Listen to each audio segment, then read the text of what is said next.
Nadiroğlu, Laçın rayonu Qarabəyli kənd sakini, məcburi köçkün. Birinci Qarabağ müharibəsinin qazisi, şəhid ailəsi.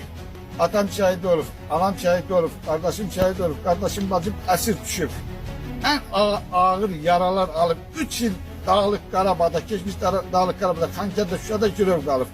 Bu günləri Qaçqınqov məni göndərib bura ki, sana ev verirəm. 3 otaqlı ev verirəm. Gəlib baxıram, burada 3 otaqlı ev yoxdur.